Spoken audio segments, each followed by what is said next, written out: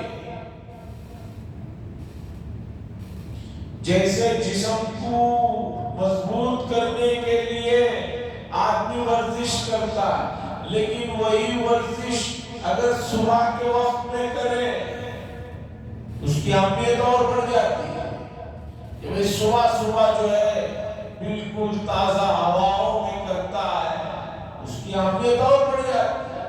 تو اسی طرح اللہ کے نام کو لینے کا جو فائدہ ہے وہ تو ہے ہی، لیکن یہی نام اللہ کو لینے کا طریقہ، روزے کی جو حالت میں لینے سے جو فائدے ہوتے ہیں اس کے کچھ حد و حساب ہی نہیں۔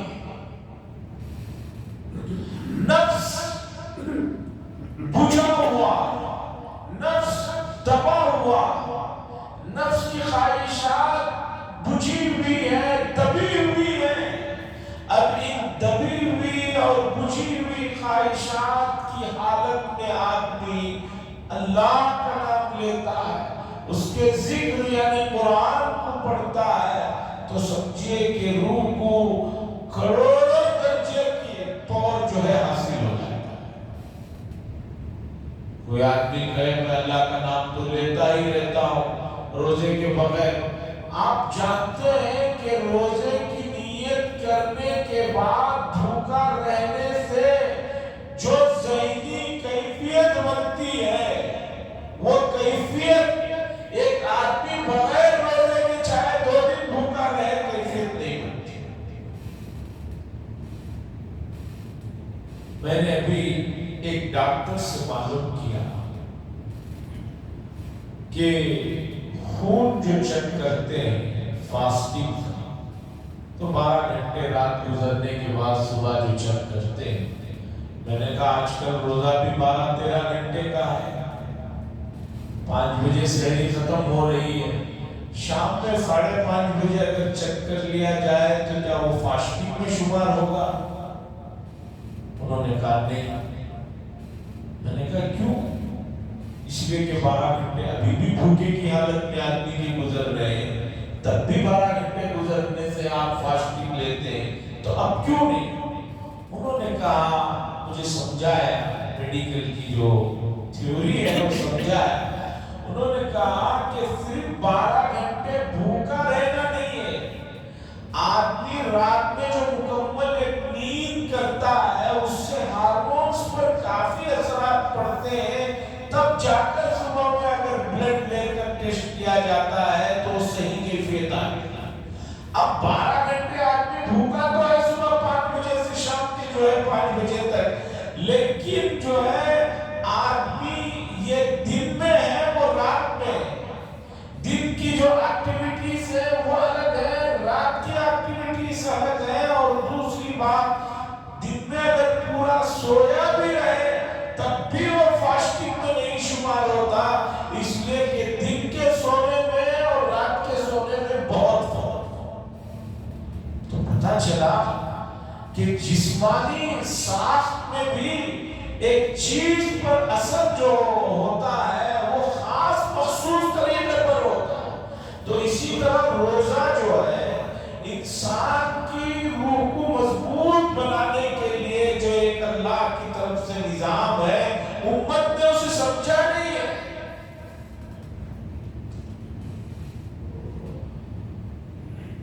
آدمی کہتا ہے کہ میرا دل بہت سخت ہو گیا، کئی لوگ آ کر کہتے ہیں دل بہت سخت ہو گیا، یہ بھی کہتے ہیں کہ حضرت کبھی جو ہے میرے آنکھوں سے آنسو نہیں نکلتے۔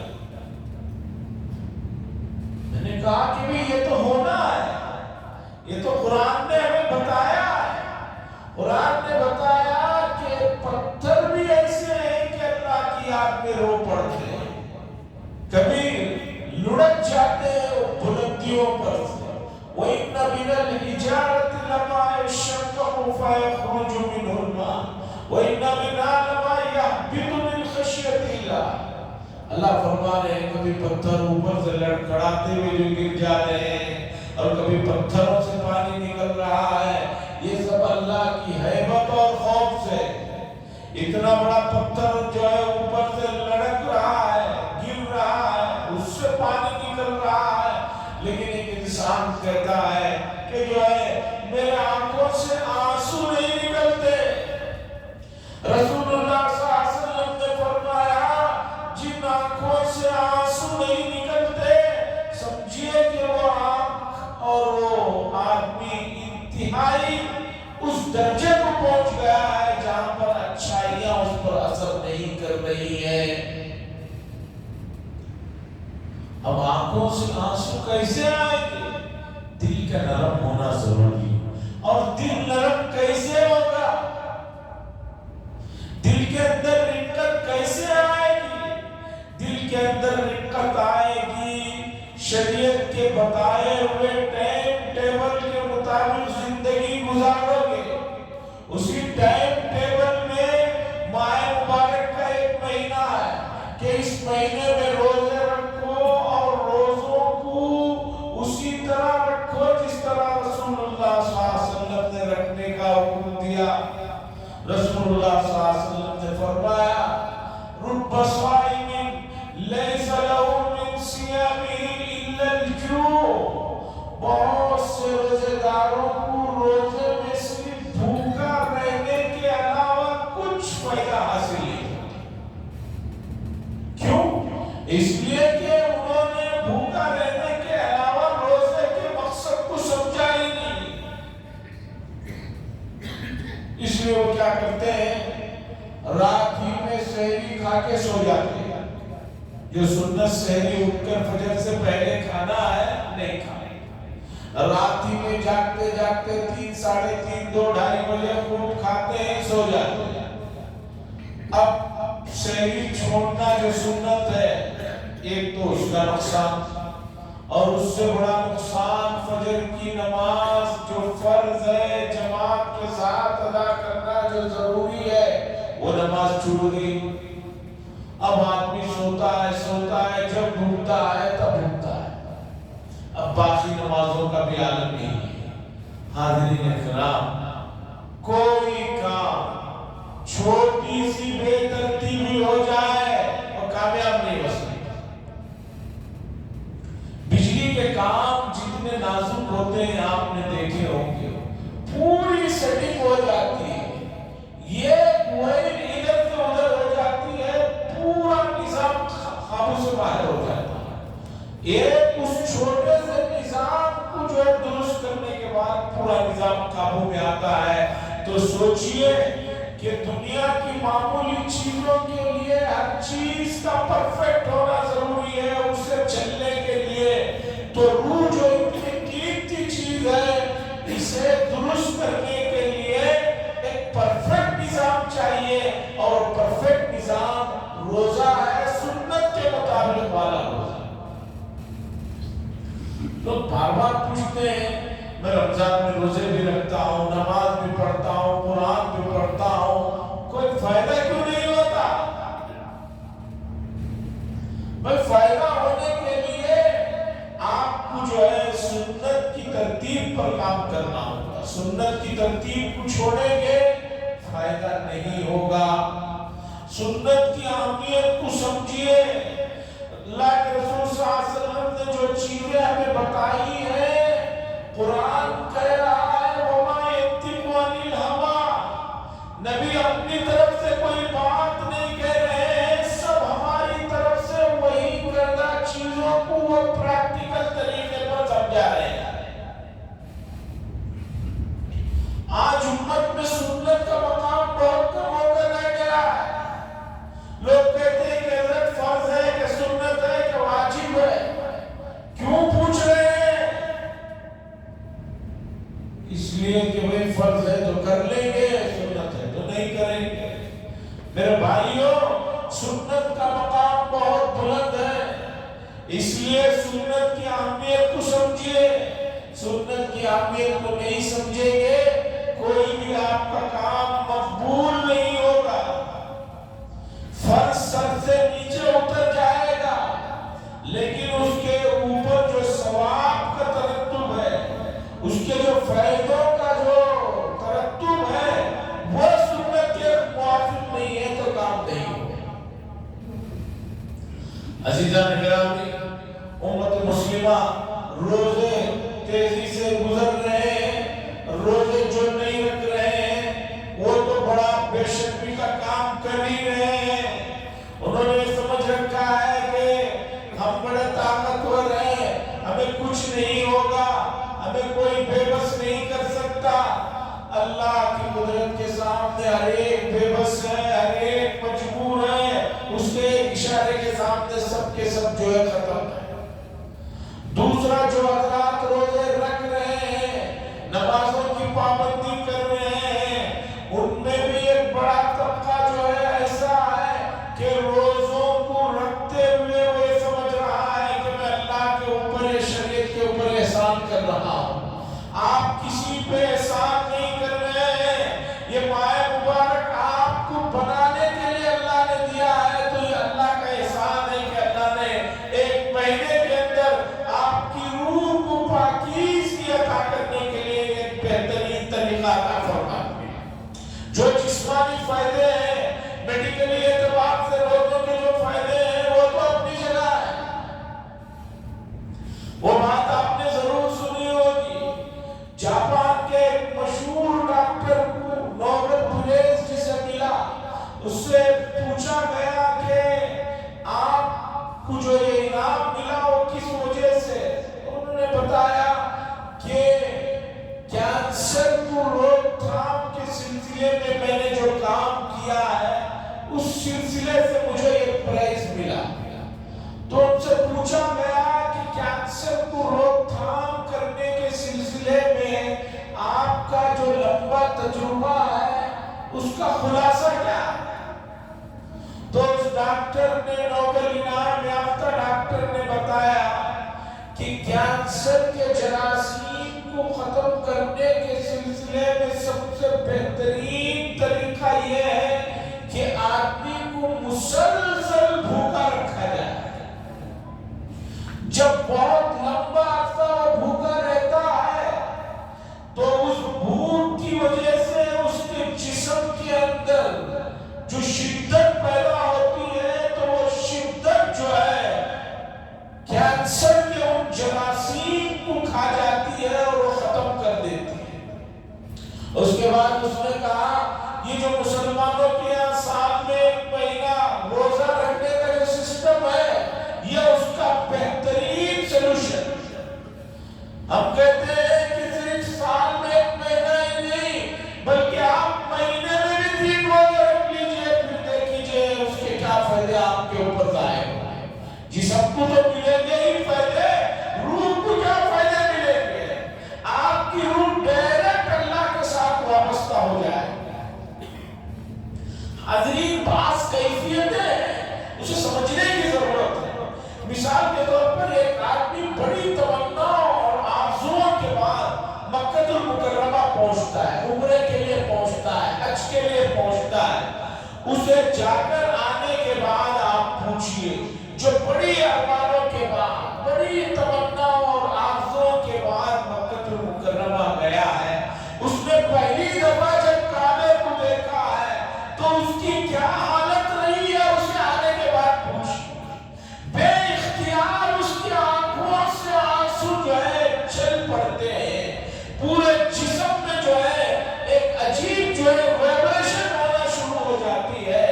میں نے لمبا عرصہ گزارا، دوست احباب جو آتے تھے ان سے پوچھا، اور خود پر جو کیفیتیں گزری اسے میں نے دیکھا کہ بھئی ایک چیز ہے جو روح کو جو ہے اختیار کر رکھ دیتی ہے۔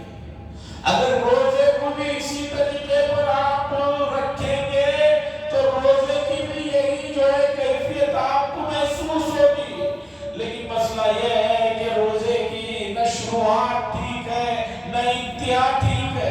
افطار کے وقت کا جو قیمتی وقت ہے، جو دعاؤں کے قبولیت کا وقت ہے، جو دعائیں مانگنے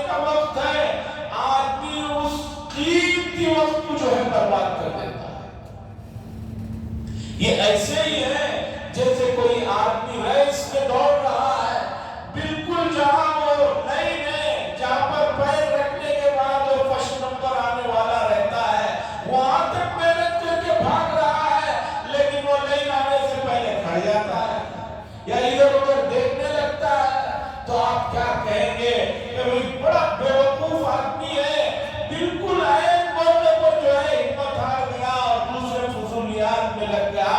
یہی حال ہے کہ آپ کو افطار سے پہلے کم از کم آخری 5 منٹ میں جو ہے خصوصی طور پر اللہ کی طرف متوجہ ہونا ہے، چونکہ حدیث میں الدعاء مخ العبادہ، دعا ہی عبادت کا مغز ہے، وہی وقت ہے جو آخری وقت ہے جس میں آپ کی بھوک اور پیاس شدت کو چھوئی ہوئی ہے، وہی وقت ہے کہ روڈ پہ کھڑے ہوئے ہیں، وہی وقت ہے کہ جو ہے زبان پر کانٹے پڑ رہے ہیں بھوک کی اور پیاس کی وجہ سے، وہ وقت اگر آپ اللہ کی طرف متوجہ ہو کر خصوصی دعا کریں گے اپنے لیے، امت کے لیے اور سارے مسائل کے لیے، تو دعا کی قبولیت کا بڑا وقت ہے۔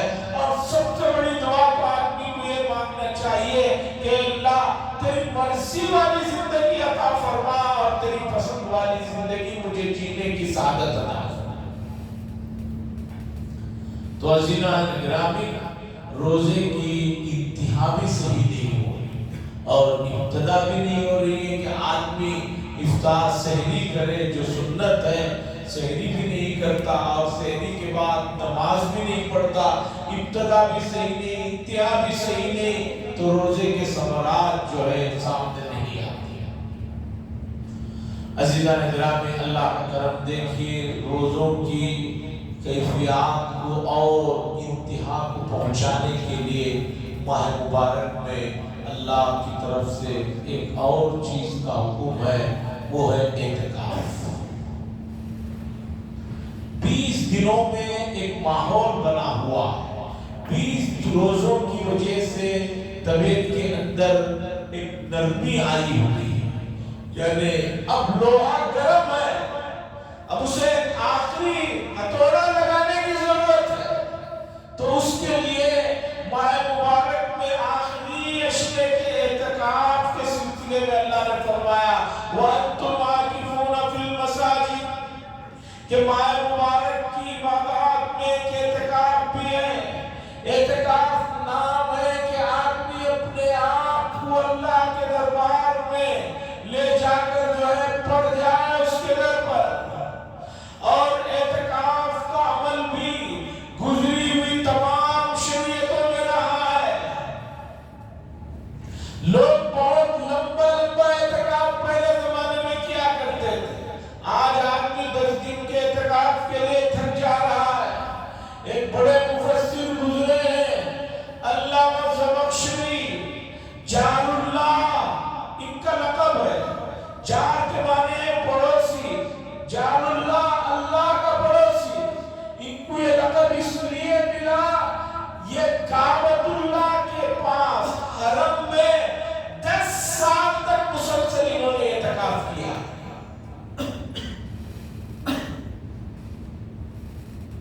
اور پہلے زمانے میں اب کی طرح سہولتیں بھی نہیں تھی اعتکاف والوں کو کہ کھانے پینے ہر چیزیں میسر ہے۔ اب جیسی سہولتیں الحمدللہ اللہ کے فضل و کرم سے مل رہی ہیں، حتیٰ کہ حرم میں جو نیچے پتھر بچھائے گئے کہ کتنی بھی دھوپ میں آدمی کا پیر گرم نہیں ہوتا، جگہ جگہ زمزم جو ہے وہ بھی ٹھنڈا رکھا ہوا ہے۔ افطار کے وقت کوئی طواف کر رہا ہے تو لوگ کھجوریں لے کر کھڑے ہوئے اعلیٰ درجے کی، کہ بھئی کھا لو، طواف کرتے کرتے کھا لو۔ کوئی کھجور لے کے کھڑا ہے، کوئی پلاسٹک کا چھوٹا کور لے کے کھڑا ہے کہ کھجور کھانے کے بعد اس کے بیچ کہیں نیچے مت ڈال دینا۔ کوئی ٹیشو پیپر لے کر کھڑا ہوا ہے کہ کھجور کھانے کی وجہ سے آپ کے ہاتھوں میں جو تھوڑی بہت یہ آ جاتی ہے نمی، اسے آپ پوچھ لیں۔ یہ سہولتیں کچھ نہیں تھی، 10 سال تک انہوں نے اعتکاف کیا۔ حضرت عمر بن خطاب رضی اللہ تعالیٰ عنہ کے بارے میں آتا ہے، انہوں نے اسلام لانے کے بعد رسول اللہ صلی اللہ علیہ وسلم سے پوچھا، یا رسول اللہ صلی اللہ علیہ وسلم، میں نے زمانے جاہلیت میں ایک منت مانگی تھی، اگر میرا ایک کام ہو جائے گا تو میں کعبے میں اعتکاف کروں گا، یعنی مسجد حرام میں اعتکاف کروں گا، میرا وہ کام نیک تھا، ہو گیا ہے، کیا میں اعتکاف کروں؟ رسول اللہ صلی اللہ علیہ وسلم نے فرمایا ضرور اس منت کو پوری کرنے کے لیے آپ کو جو ہے اعتکاف کرنا ہوگا۔ تو اعتکاف ایک بڑا عظیم عمل ہے، اور اعتکاف میں آدمی کا سونا، بیٹھنا، کھانا، پینا سب عبادت میں شمار کیا جاتا ہے۔ ایک بڑی کمپنی میں بڑے پوسٹ پر ایک صاحب ہیں، انہوں نے بتایا کہ میری پوزیشن ایسی ہے کہ میں کسی کام کے لیے کمپنی کے نکلتا ہوں تو گھر کے پاس کار آ کر کار میں جو ہی بیٹھتا ہوں وہیں سے جو ہے میرے ٹائم کی کاؤنٹنگ شروع ہو جاتی ہے۔ جتنا دیر میں جا رہا ہوں وہ وقت بھی جو ہے شمار کیا جاتا ہے، پھر وہاں جاتا ہوں، جو کام رہتا ہے کرتا ہوں، وہاں کھانا پینا بیٹھنا، پھر واپس میرے گھر آنے تک کا جو ہے وقت کاؤنٹنگ ہوتا ہے، پھر اس کے حساب سے مجھے سیلری ملتی ہے۔ میں نے کہا کہ بھئی یہ مسئلہ اعتکاف کو سمجھانے کے لیے بہت آسان ہو گیا۔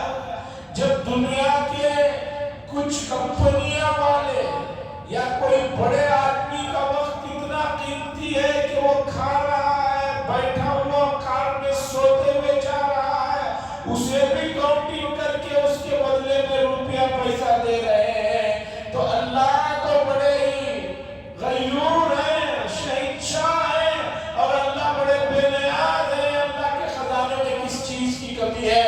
اگر اعتکاف والا سو رہا ہے تو بھی ثواب مل رہا ہے، اعتکاف والا کھا رہا ہے تو بھی ثواب مل رہا ہے، اعتکاف والا اپنی ضرورت کے لیے باہر گیا ہوا ہے اس پر بھی اسے ثواب دیا جائے گا، اس کے ثواب میں کسی چیز کی کمی نہیں ہوگی۔ اعتکاف آخری درجے کا عمل ہے ماہ مبارک میں روح کو سنبھالنے کے لیے، روح کو سنوارنے کے لیے۔ رسول اللہ صلی اللہ علیہ وسلم کے بارے میں ہمارے پاس روایتیں ہیں، رسول اللہ صلی اللہ علیہ وسلم نے کبھی اعتکاف کو نہیں چھوڑا۔ ایک سال آپ اعتکاف نہیں کر سکے تو رسول اللہ صلی اللہ علیہ وسلم نے دوسرے سال 10 کے بجائے 20 دنوں کا آپ نے اعتکاف فرمایا۔ تو اصل اعتکاف 10 دنوں کا ہے، لیکن اگر کوئی آدمی اتنا بزی ہے، اتنا زیادہ مصروف ہے، یا اتنے تقاضے ہیں کہ بھی 10 دن کا اعتکاف نہیں کر سکتا، تو اسے چاہیے کم از کم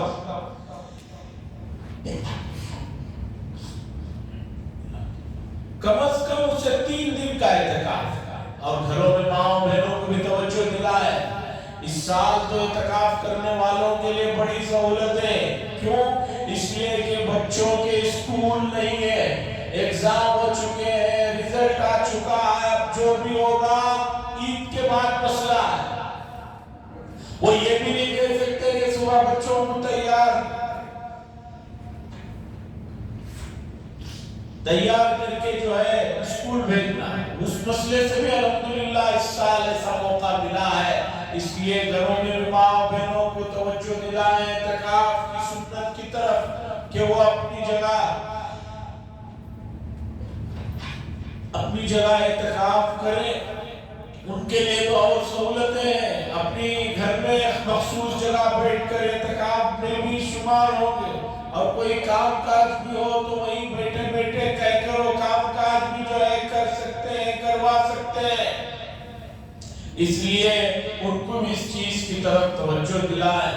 اور میں نوجوانوں سے بھی گزارش کرتا ہوں جن کے ایگزام ہو چکے ہیں، جن کے پاس فی الحال ضروری کوئی مصروفیت نہیں، غیر ضروری تو بہت مصروفیات ہیں، امت کے نوجوانوں کے پاس غیر ضروری بہت مصروفیات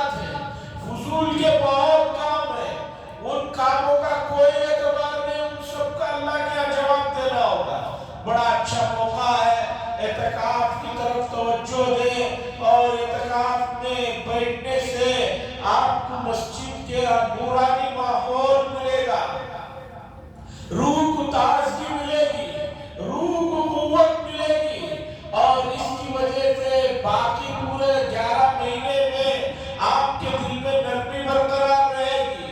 جیسے اے سی بند کرنے کے بعد بھی بہت دیر تک اس کی ٹھنڈک برقرار رہتی ہے، اسی طرح ماہ مبارک کے ان اعمال کو اگر دل کے ساتھ، شدت کے ساتھ، محبت کے ساتھ آپ روزوں کو ہو، تلاوت کو ہو، اعتکاف کو ہو کریے، باقی 11 مہینے اس کی نورانیت، اس کے اندر کی انسیت، اس کے اندر کا حلاوت، اس کے اندر کی حلاوت، اس کی مٹھاس آپ محسوس کریں۔